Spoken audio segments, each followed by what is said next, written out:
Time now for weather with Nebraska Extension Ag Climatologist and Market Journal Chief Meteorologist Al Dutcher. Al, I know we've got lots of folks watching who are excited to hear what you have to say on this week's forecast. We just had a week with record-breaking temperatures and some of the coldest weather many of us have really ever experienced. So what's in store for us next? Well, Troy, what a wild week we had. This extreme cold that moved in was even colder than what the models were suggesting when we taped last week.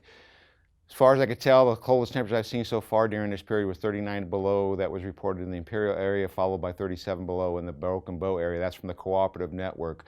Our mesonets were in the 34, 35 degree range for below zero as we peaked out. We've seen a nice warming trend and it feels almost balmy, and we expect that this trend will continue at least through the middle part of next week before we start to see a little bit of cooler weather work in. But after what we've been through, this is a very promising forecast. So let's get to the upper air models and see what we got in store. First of all, there's a little trough that's going to be moving through the central United States during the overnight hours. But before that gets here, we're going to see a fairly nice day statewide, in the mid-30s to low 30s, east to the 40s west. Low pressure set up over the Texas Panhandle at the surface. We'll draw some of that warmer up.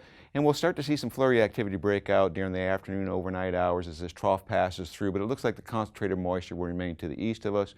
We'll see a slight cool down on Sunday, but really the milder air as we get into the afternoon will start to try to work back in. So we're really still looking at upper 30s, low 40s with just a light snow flurry activity primarily in the morning. And as we go into Monday, we see that trough kind of extends over to the eastern United States and we get a northwest or southeast flow aloft. That's going to allow systems to ride down through the Dakotas, but we're going to be on the southern periphery of that. So overall, we're not going to see much in the way of any moisture, and we'll start to see a warming trend as we get into Monday. We'll be back to near normal conditions across the state in terms of temperatures, a little warmer out west, and that trough starts to move into our region on Tuesday. Low pressure sets up where the Texas Panhandle brings moisture up into the Central Plains, but the most concentrated area lift will be to our north, and we should start to see a decreasing temperatures on Wednesday as the trough passes through us. Brings us back down to about in the 30s, lower 30s, and then we will start to see a gradual warm up as low pressure to the southwest of us tries to make its way across the southern United States. So it's still showing some flurry activity primarily over the central Rockies, but as we get into Thursday, the ridge rebuilds back in. We're going to try to warm temperatures back out, specifically out west, a little slower out east, but we'll still make it back into the 40, 45 degree range in the east. High pressure circulating from the southwest will keep all the moisture to this east of us, and we will see the trough starting to make its way into the Pacific Northwest. So we'll make inroads in the northern Rockies on Friday.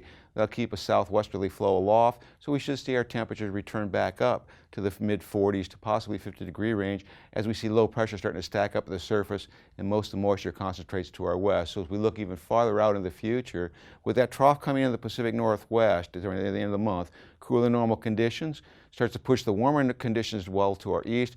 We're going to see that transition during the next weekend in terms of precipitation. Even though those are shown below normal precipitation, there is signs from the GFS model at least that we will see a good precipitation band breakout toward the first of the month. So overall, nicer conditions over this next week. Enjoy.